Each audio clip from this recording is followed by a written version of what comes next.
Hi Rick, this is your video analysis from your first visit with me.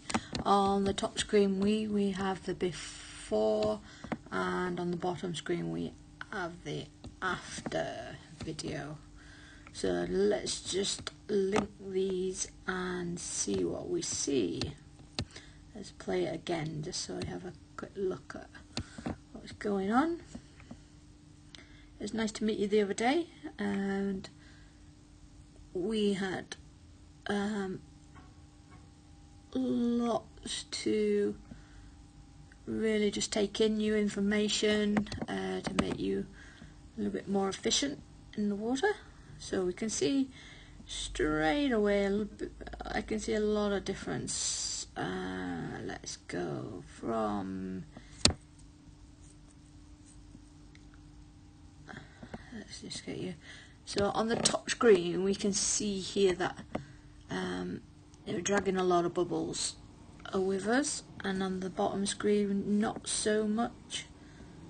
We've got a nice triangle coming in on the bottom screen. The end arm is entering on a nice slot into the water and then extending forwards, so that's really good.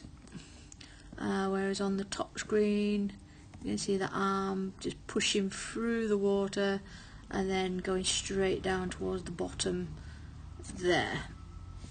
Now let's just mention this body line because it's one of the first things that we need to look at. Now we can see here that, you know, the head's up, the goggles are facing that way, and the spine has got a lot of angles in it. Here on the bottom screen, let's have a look. Yeah, so we're just going down with our head a little bit, and then we seem to just over rotate it a little bit. So it's about trying to keep that head still rather than moving it around all the time.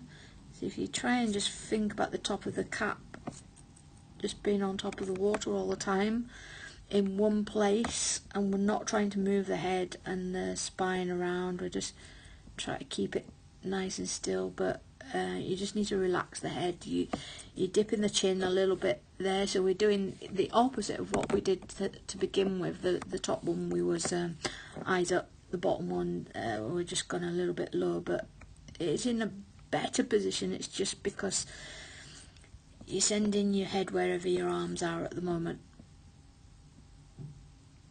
But I like the extension, this is good, and if you left it there then potentially that head and spine would come up to the surface, whereas on the bottom one it's never going to come to the surface because we've got too many angles on the body and we're pushing down and our head's up, so that's never. Whereas if we just get that rotation correct with that head, then we can have this arm here as the other hand comes out into this position. Because we've kind of over rotated, you can see that the shoulders have really gone overboard with the rotation and the hips are on a different rotation.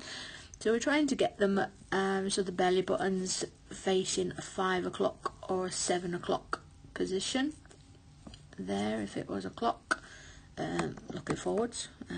So be really mindful of that. So what I would like you to do, Rick, is really practice getting a streamline and relaxing the hands.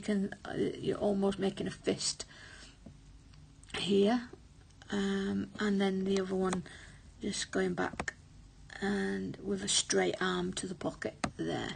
So just release the palm, have the palm facing back towards the feet. On the top one there we can just see that we're basically just going round and round and round, so there's lots of angles, so at least there's a little bit of a sense of direction. So lots of torpedoes and Superman and skate, lots of practice of that before we see each other again. Well done, Rick.